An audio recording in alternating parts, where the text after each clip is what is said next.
मित्रों नमस्कार। मैं Vinod Garg, assistant professor political science, government college Dholpur.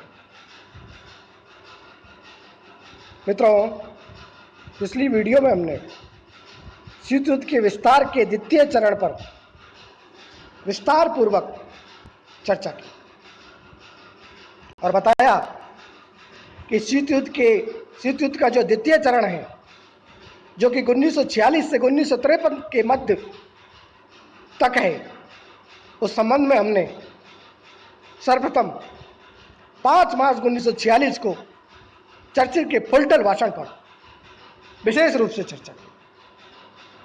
और इसके अलावा शीत युद्ध का जो द्वितीय चरण है, उसी के अंतर्गत 12 मार्च 1947 को अमेरिकी राष्ट्रपति ट्रूमैन के द्वारा जो यूनान, टर्की, ईरान आदि देशों को सामरिक खेमे से बचाने के लिए जो आर्थिक सहायता प्रदान की, उसे ट्रूमैन सिद्धांत के नाम से जाना जाता है, इस पर भी चर्चा की। और इसके अलावा मार्शल योजना पर भी हमने बताया। बर्लिन की नाकाबंदी के संबंध में चर्चा की। जर्मनी का विभाजन पूर्वी और पश्चिमी जर्मनी के रूप में था, इस संबंध में हमने चर्चा की। नाटो की स्थापना, उस संबंध में भी हमने आपको बताया। और चीन में साम्यवादी शासन की स्थापना और कोरिया युद्ध तथा अमेरिका द्वारा जापान के साथ शांति संधि, इस पर भी हमने पिछली वीडियो में आपके साथ विचार विमर्श किया। आज की वीडियो में हम शीत युद्ध के विस्तार का जो तृतीय चरण है, 1953 से 1958 के बीच, उस पर विशेष रूप से चर्चा करना चाहिए। मित्रों, 1953 से 1958 के इस काल में अमेरिका और सोवियत संघ के नेतृत्व में परिवर्तन आया और यह आशा की जाने लगी कि शीत युद्ध की उष्णता पे ठंडापन आएगा, शीत युद्ध में कमी आएगी। और 1953 में स्टालिन की मृत्यु के बाद शीत युद्ध के इतिहास में एक नया मोड़ आने की आशा भी थी। और आशा इसलिए थी क्योंकि स्टालिन की नीतियों को शीत युद्ध का बहुत बड़ा कारण माना जाता था। यद्यपि स्टालिन ने पश्चिमी राष्ट्रों से कूटनीतिक संबंध कायम रखे, तथापि वह इतना अड़ंगेबाज था कि उसके साथ कार्य करना दुष्कर था।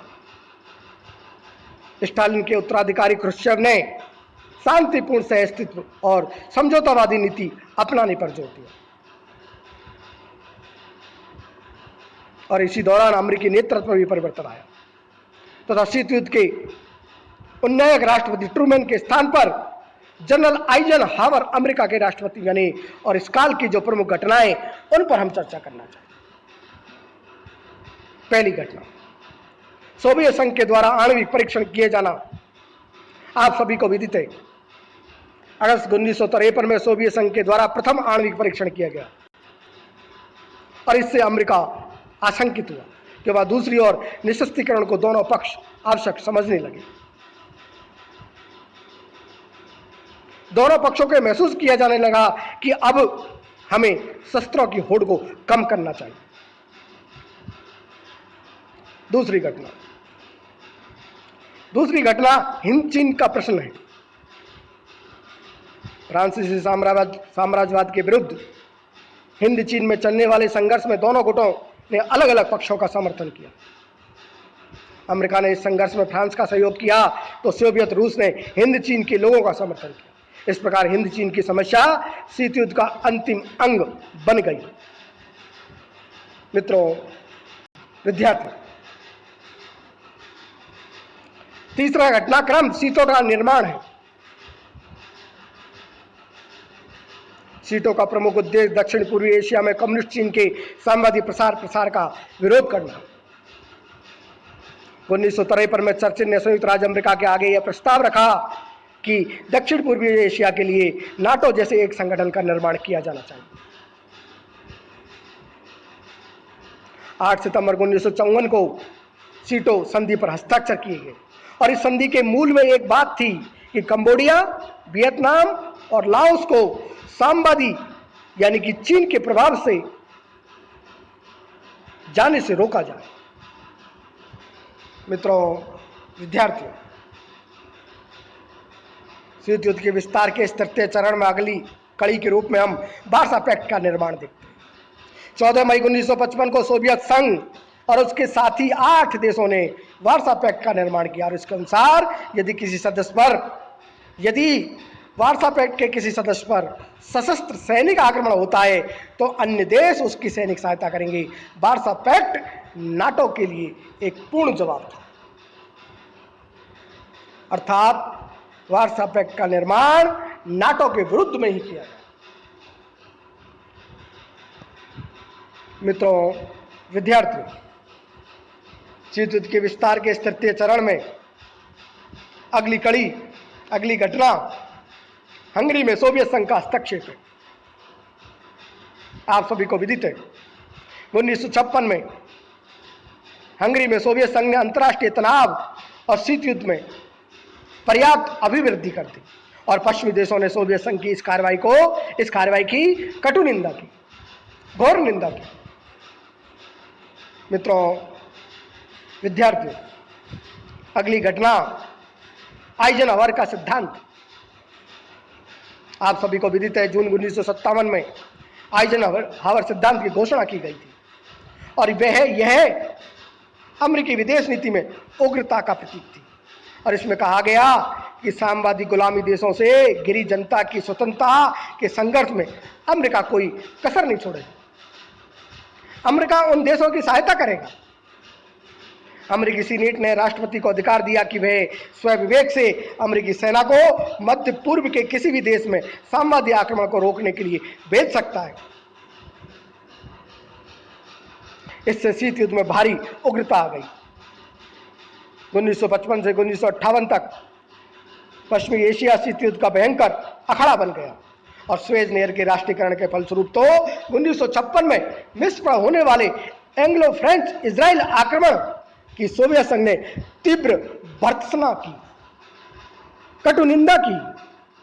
पश्चिमी एशिया के सामरिक महत्व और तेल कूपों पर प्रभुता कायम करने के लिए अमेरिका सोवियत संघ में घोर संघर्ष होता रहा। फारस का तेल विवाद, स्वेज संकट, लेबान में अमेरिकी फौज का उतारना, इराक की क्रांति आदि अवसरों पर दोनों गुट शीत युद्ध के अखाड़े में डट गए। मित्रों, विद्यार्थियों, इस प्रकार हमने सोवियत संघ द्वारा आणविक परीक्षण, हिंद चीन का प्रश्न, सीटों का निर्माण, वार्सा पैक्ट का निर्माण, हंगरी में सोवियत हस्तक्षेप, आइजनहॉवर सिद्धांत आदि की कड़ी के रूप में शीत युद्ध के विस्तार को तृतीय चरण के रूप में समझा। अगला चरण शीत युद्ध के विस्तार का चौथा चरण है और यह चरण 1959 से 1962 के बीच में रहता। 1958 के बाद ऐसा लगने लगा कि शीत युद्ध के ज्वार में कमी आएगी क्योंकि सोवियत प्रधानमंत्री क्रुश्चेव ने शांतिपूर्ण सहिष्णुता की नीति को स्वीकार किया और इस काल की जो घटनाएं उन पर हम चर्चा करना चाहते हैं। इस काल की प्रमुख घटना क्रुश्चेव की अमेरिकी यात्रा। आप सभी को मालूम है 15 सितंबर से 28 सितंबर 1959 तक सोवियत प्रधानमंत्री क्रुश्चेव ने अमेरिका की यात्रा की और इस यात्रा से सोवियत संघ और अमेरिका के मध्य बड़े सौहार्द और प्रेम का वातावरण बना। क्रुश्चेव ने आइजनहॉवर को सोवियत संघ आने का निमंत्रण दिया और इस सौहार्द को कैंप डेविड भावना का नाम दिया गया और कहा गया कि इस भावना से प्रेरित होकर दोनों देश अंतर्राष्ट्रीय तनाव को दूर करने के लिए सम्मिलित प्रयास करेंगे जिससे शीत युद्ध की बर्फ पिघलेगी और विश्व शांति की नींव में वृद्धि होगी, उसकी नींव दृढ़ होगी, उसकी नींव मजबूत होगी। मित्रों, विद्यार्थियों, शीत युद्ध के विस्तार के इस चतुर्थ चरण के प्रथम घटना क्रम के पश्चात क्रुश्चेव की अमेरिका यात्रा के बाद दूसरी जो घटना महत्वपूर्ण है वह है U-2 विमान कांड।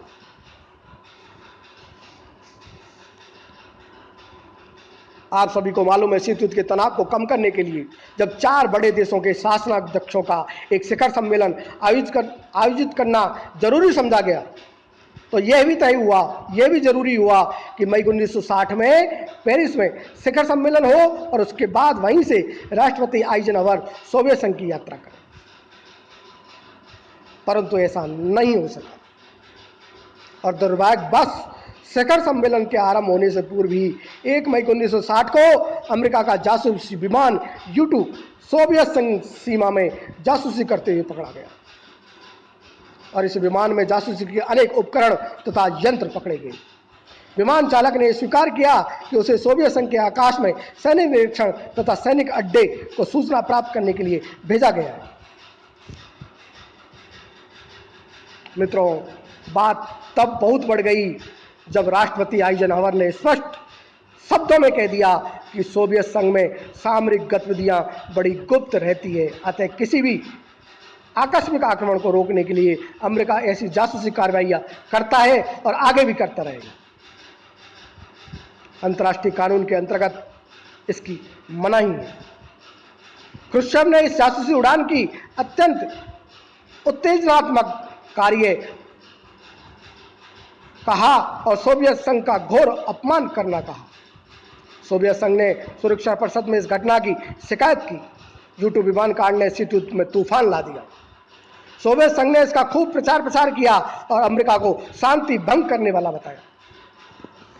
मित्रों, विद्यार्थियों, ख्रुश्चेव की अमेरिका यात्रा और U-2 विमान कांड के बाद तीसरी घटना पेरिस का शिखर सम्मेलन। U-2 विमान कांड की घटना से 16 मई 1960 को होने वाले पेरिस शिखर सम्मेलन की असफलता साफ नजर आने लगी।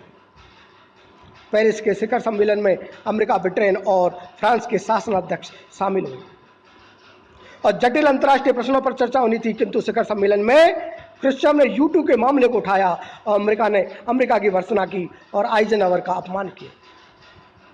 ख्रुश्चेव ने शीत युद्ध को पराकाष्ठा पर पहुंचा दिया। जब आइजनहवर ने ख्रुश्चेव को हाथ मिलाने के लिए आगे बढ़ाया, जब आइजनहवर ने ख्रुश्चेव से हाथ मिलाने के लिए अपना हाथ आगे बढ़ाया तो ख्रुश्चेव ने इनकार कर दिया। ख्रुश्चेव ने यहां तक कहा कि अमेरिकी राष्ट्रपति को अब सोवियत संघ आने की आवश्यकता नहीं है। अमेरिकी राष्ट्रपति को अब सोवियत संघ आने की आवश्यकता नहीं है। सम्मेलन के दूसरे सत्र में ख्रुश्चेव ने भाग ही नहीं लिया, अतः सम्मेलन की कार्रवाई बंद कर देनी पड़ी। शिखर सम्मेलन की असफलता से सारी दुनिया में गहरी निराशा छा गई। मित्रों, विद्यार्थियों, शीत युद्ध के विस्तार के चतुर्थ चरण के इस कड़ी में अगली घटना कैनेडी का राष्ट्रपति निर्वाचित होना। कैनेडी का राष्ट्रपति निर्वाचित होने के साथ साथ ख्रुश्चेव के द्वारा पूर्वी जर्मनी से पृथक संधि करने की धमकी देना है और इसके अलावा अगली महत्वपूर्ण घटना क्यूबा की घटना है। इन सभी तीनों घटनाओं पर हम विस्तार पूर्वक अगली वीडियो में चर्चा करेंगे। तब तक के लिए धन्यवाद।